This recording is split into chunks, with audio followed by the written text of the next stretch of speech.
بسم اللہ الرحمن الرحیم۔ السلام علیکم۔ قوم عاد کا قرآن مجید میں ذکر۔ ناظرین گرامی، قوم ہود کا تعلق قبیلہ عاد سے ہے، جس کی شہادت جہاں ان کے پائے جانے والے آثار دیتے ہیں، وہیں قرآن کریم میں بھی ان کے قدیم ہونے کا پتہ چلتا ہے، جیسا کہ سورہ اعراف میں ارشاد ربانی ہے، اور یاد تو کرو جب اس نے تم کو قوم نوح کے بعد سردار بنایا۔ قرآن کریم کی متعدد صورتوں میں حضرت ہود علیہ السلام، قوم عاد، ان کی بستیوں، ان کے رہن سہن، ان کے مذہب و عبادت اور ان کی ہلاکت و بربادی کا ذکر کیا گیا ہے۔ یہ بات نہایت لائق توجہ ہے کہ قرآن کریم کے سوا کسی آسمانی کتاب میں اس قوم کا ذکر نہیں ملتا۔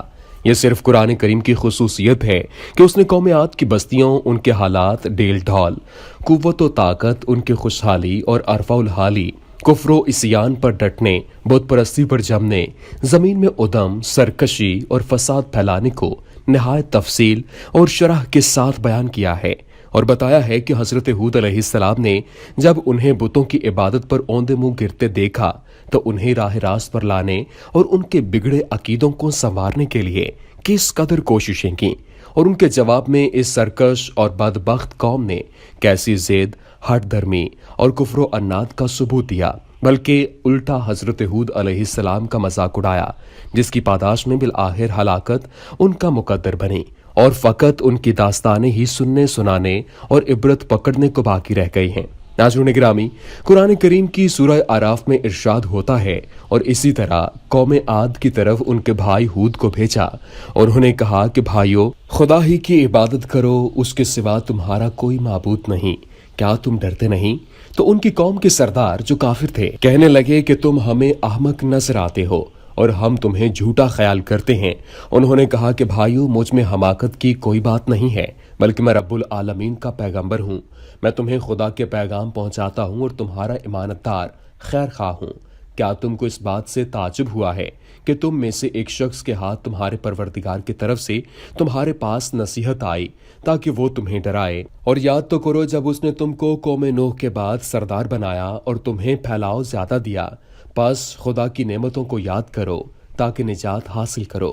وہ کہنے لگے، کیا تم ہمارے پاس اس لیے آئے ہو کہ ہم اکیلے خدا ہی کی عبادت کریں اور جن کو ہمارے باپ دادا پوجتے چلے آئے ہیں ان کو چھوڑ دیں؟ تو اگر سچے ہو تو جس چیز سے ہمیں ڈراتے ہو اسے لے آؤ۔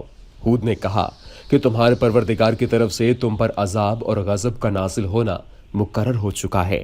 کیا تم مجھ سے ایسے ناموں کے بارے میں جھگڑتے ہو جو تم نے اور تمہارے باپ دادا نے اپنی طرف سے رکھ لیے ہیں، جن کی خدا نے کوئی سند نازل نہیں کی؟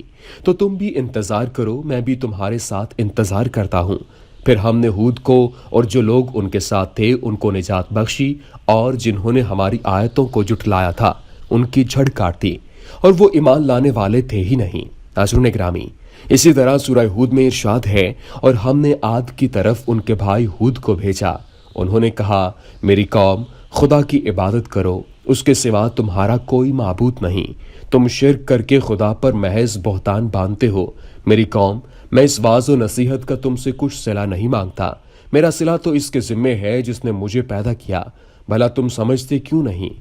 اور اے قوم، اپنے پروردگار سے بخشش مانگو، پھر اس کے آگے توبہ کرو، وہ تم پہ آسمان سے موسلا دھار می برسائے گا اور تمہاری طاقت پر طاقت بڑھائے گا، اور دیکھو گنہگار بن کر روگردانی نہ کرو۔ وہ بولے، ہود، تم ہمارے پاس کوئی دلیل ظاہر نہیں لائے، اور ہم صرف تمہارے کہنے سے نہ اپنے معبودوں کو چھوڑنے والے ہیں اور نہ تم پر ایمان لانے والے ہیں۔ ہم تو یہ سمجھتے ہیں کہ ہمارے کسی معبود نے تمہیں آج سے پہنچا کر دیوانہ کر دیا ہے۔ انہوں نے کہا کہ میں خدا کو گواہ کرتا ہوں اور تم بھی گواہ رہو کہ جن کو تم خدا کا شریک بناتے ہو میں ان سے بیزار ہوں، یعنی جن کی خدا کے سوا عبادت کرتے ہو، تو تم سب مل کر میرے بارے میں جو تدبیر کرنی چاہو کر لو اور مجھے مہلت نہ دو۔ میں خدا پر جو میرا اور تمہارا سب کا پروردگار ہے بھروسہ رکھتا ہوں۔ زمین پر جو چلنے پھرنے والا ہے وہ اس کو چوٹی سے پکڑے ہوئے ہے، بے شک میرا پروردگار سیدھے راستے پر ہے۔ اگر تم روگردانی کرو گے تو جو پیغام میرے ہاتھ تمہاری طرف بھیجا گیا ہے وہ میں نے تمہیں پہنچا دیا ہے، اور میرا پروردگار تمہاری جگہ اور لوگوں کو لا بسائے گا، اور تم خدا کا کچھ بھی نقصان نہیں کر سکتے۔ میرا پروردگار تو ہر چیز پر نگہبان ہے، اور جب ہمارا حکم عذاب آن پہنچا تو ہم نے ہود کے اور جو لوگ ان کے ساتھ ایمان لائے تھے ان کو مہربانی سے بچا لیا اور انہیں عذاب شدید سے نجات دی۔ یہ وہی عاد ہے جنہوں نے خدا کی نشانیوں سے انکار کیا اور اس کے پیغمبروں کی نافرمانی کی اور ہر متکبر اور سرکش کا کہا مانا۔ تو اس دنیا میں بھی لعنت ان کے پیچھے لگی رہی اور قیامت کے دن بھی لگی رہے گی۔ دیکھو عاد نے اپنے پروردگار سے کفر کیا، اور سن رکھو ہود کی قوم عاد پر پھٹکار ہے۔ ناظرین، سورہ مومنون میں ارشاد ہے، پھر ان کے بعد ہم نے ایک اور جماعت پیدا کی اور انہی میں سے ایک پیغمبر بھیجا جس نے ان سے کہا کہ خدا ہی کی عبادت کرو اور اس کے سوا کوئی تمہارا معبود نہیں، تو کیا تم ڈرتے نہیں؟ تو ان کی قوم کے سردار جو کافر تھے اور آخرت کے آنے کا جھوٹ سمجھتے تھے اور دنیا کی زندگی میں ہم نے ان کو آسودگی دے رکھی تھی، کہنے لگے کہ یہ تو تمہارے جیسا آدمی ہے، جس قسم کا کھانا تم کھاتے ہو اسی طرح کا یہ بھی کھاتے ہیں، اور پانی جو تم پیتے ہو اسی قسم کا یہ بھی پیتا ہے، اور اگر تم نے اپنے ہی جیسے آدمی کا کہنا مان لیا تو گھاٹے میں پڑ گئے۔ کیا یہ تم سے کہتا ہے کہ تم مر جاؤ گے اور مٹی ہو جاؤ گے اور استخوان کے سوا کچھ نہ رہے گا، تو تم زمین سے نکالے جاؤ گے؟ جس بات کا تم سے وعدہ کیا جاتا ہے بہت بعید اور بہت بعید ہے۔ زندگی تو یہی ہماری دنیا کی زندگی ہے کہ اسی میں ہم مرتے اور جیتے ہیں اور ہم پھر نہیں اٹھائے جائیں گے۔ یہ تو ایک ایسا آدمی ہے جس نے خدا پر جھوٹ افطرا کیا ہے اور ہم اس کو ماننے والے نہیں۔ پیغمبر نے کہا، کیا پروردگار، انہوں نے مجھے جھوٹا سمجھا ہے تو میری مدد کر۔ فرمایا کہ تھوڑے ہی عرصے میں پشیمان ہو کر رہ جائیں گے۔ تو ان کو وعدہ برحق کے مطابق زور کی آواز نے آن پکڑا تو ہم نے ان کو کوڑا کر ڈالا۔ بس ظالم لوگوں پر لعنت ہے۔ پھر ان کے بعد ہم نے جماعتیں پیدا کیں۔ ناظرین گرامی، سورہ شعراء میں ارشاد ربانی ہے، عاد نے رسولوں کو جھٹلایا جب ان کو ان کے بھائی ہود نے کہا، کیا تم ڈرتے نہیں ہو؟ بے شک میں تمہارے لیے ایک امانت دار رسول ہوں، بس اللہ سے ڈرو اور میرا کہا مانو، اور میں اس پر تم سے کسی اجرت کا سوال نہیں کرتا، میری اجرت رب العالمین ہی کے ذمہ ہے۔ اسی طرح سورہ فصلت میں اللہ تعالیٰ کا ارشاد ہے، جو عاد تھے وہ ناحق ملک میں غرور کرنے لگے اور کہنے لگے کہ ہم سے بڑھ کر قوت میں کون ہے؟